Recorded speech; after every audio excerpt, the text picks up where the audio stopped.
Breaking news. Welcome to today's headlines. How Buhari negotiated with terrorists and lost.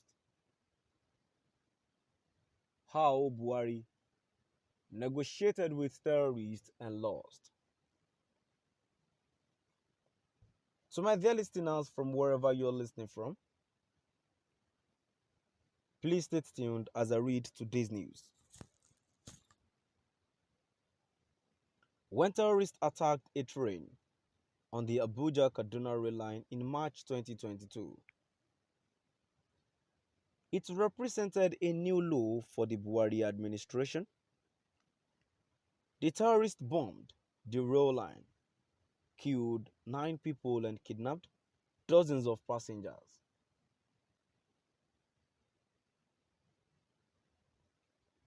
The attack made a mockery of President Buhari's supposed success in tackling insecurity. What Nigerians didn't know at the time was that the government's incompetence didn't end there. On August 11th, 2022, President Buhari met with representatives of the hostages in his castle in Abuja.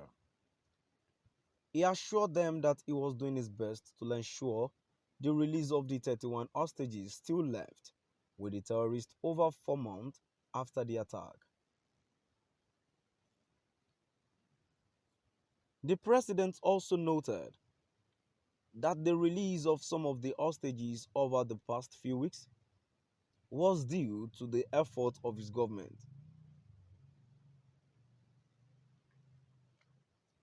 But then, all the tea about the terrorists continued to fool the president after the attack came from the mouth of his own special assistant, Garba Shehu. Weeks after the train attack and abduction of the passengers, the terrorists demanded the release of their comrades in the government custody.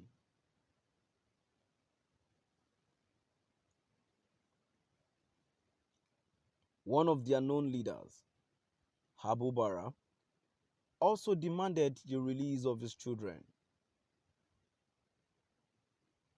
He accused the government of forcefully keeping them in custody. In Adamawa, the government didn't respond publicly to this demand and maintained a bold face. This was in line with the government policy of not negotiating with terrorists and defeating them in press statements instead.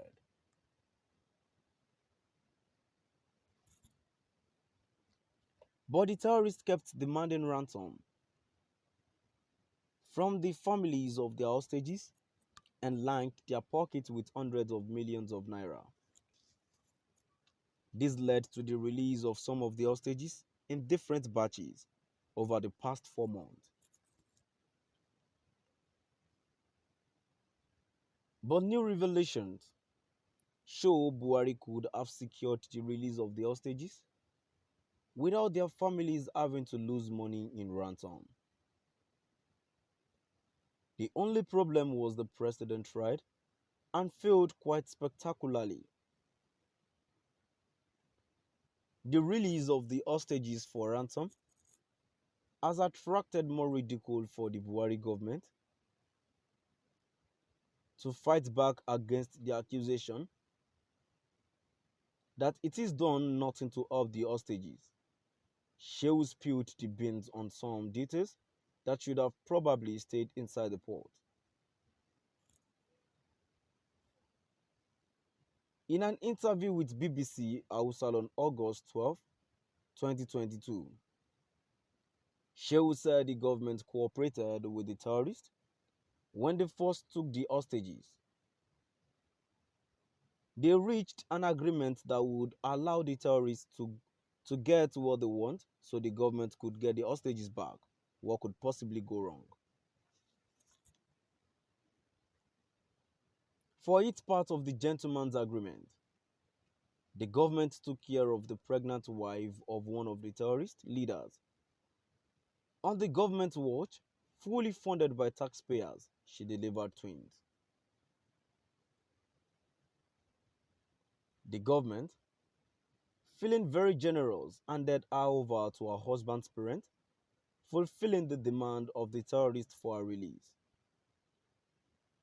This was the first time the government scratched the back of the terrorist, and you'd expect the terrorist to scratch back. But what is a little oath breaking for terrorists? When it was time to fulfill their own part of the bargain, the terrorist said, still marinating in his humiliation and probably concerned about the poor hostages, Buhari succumbed to more demands from the terrorists.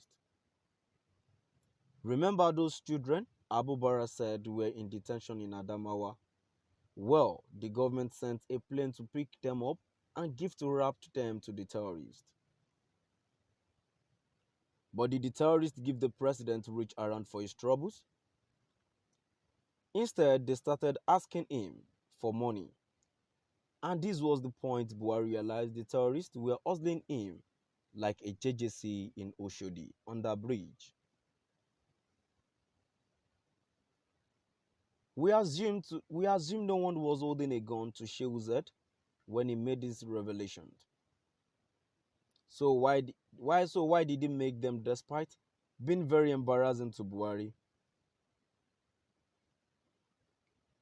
Well, he did it so that he could say people shouldn't say the government is doing nothing. And this only proves that if there is one thing Buhari hates, it is insult, but public humiliation is fine.